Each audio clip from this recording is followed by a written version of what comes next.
ఇంటికి ఒక ఉద్యోగం అన్నారు, నిరుద్యోగ వృత్తి అన్నారు.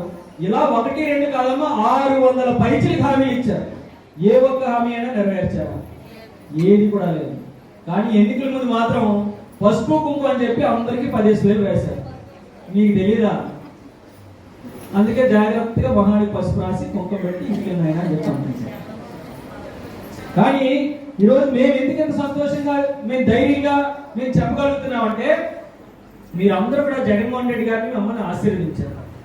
అలాగే చంద్రబాబు నాయుడు గారు ఎలాగైతే 2014 ఎన్నికల ముందు కొన్ని హామీలు ఇచ్చారో, మేము కూడా 2019 ఎన్నికల ముందు మేము కూడా కొన్ని హామీలు ఇచ్చాం.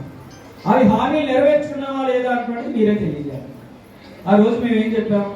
అమ్మా మీరందరూ కూడా జగన్మోహన్ రెడ్డి గారిని ఆశీర్వదించండి. ఆశీర్వదిస్తే మీ ఇళ్ళలో చిన్నపిల్లలు ఉన్నారా? మీ మనవాళ్ళు ఉంటారు, చిన్నపిల్లలు ఉన్నారు కదా, మీ పిల్లల్ని మీరు బడికి పంపిస్తే చాలు, అమ్మఒడి ద్వారా సంవత్సరానికి 15,000 రూపాయలు ఇస్తామని చెప్పాము. అందుతుందా లేదా చెప్పండి. అమ్మఒడి ఎంతమందికి వస్తుందమ్మా? ఎవరైనా ఎంతమంది ఇళ్ళలో వస్తుంది అంటే ఇక్కడ చేయడం తీసుకున్న వాళ్ళు ఎక్కువ కాబట్టి ఇంట్లో చిన్నపిల్లలకు వస్తుంది. సో అమ్మఒడి వస్తుంది. అమ్మఒడి ఇస్తామన్నా అమ్మఒడి ఇస్తున్నాం కదమ్మా. తర్వాత ఏం చెప్పాము? అమ్మా మీరందరూ జగన్మోహన్ రెడ్డి గారిని ఆశీర్వదించండి. జగన్మోహన్ రెడ్డి గారు ముఖ్యమంత్రి అయితే మీరు వ్యవసాయం చేసుకుంటే చాలు, భూమి ఉన్నటువంటి వాళ్ళందరికీ రైతు భరోసా ఇస్తామని చెప్పాం. రైతు భరోసా ఇస్తున్నావా లేదా? సో అమ్మఒడి ఇస్తామన్నాం, అమ్మఒడి ఇస్తున్నాం. రైతు భరోసా ఇస్తామన్నాం, రైతు భరోసా ఇస్తున్నాము. మరి మీ అందరికీ చంద్రబాబు నాయుడు గారు మీటింగ్ పెట్టి చెప్పారు, ఇందాక నేను కూడా చెప్పాను, డ్వాక్రా రుణమాఫీ చేస్తాము అని అన్నారు. చేయలేదు. కానీ మనం జగన్మోహన్ రెడ్డి గారు ఏం మాట ఇచ్చారు?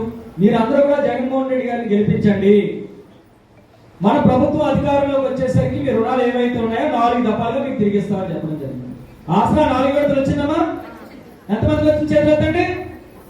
అన్ని చేతులు నాయకం పైకి చెప్పలేదు. వచ్చిందా?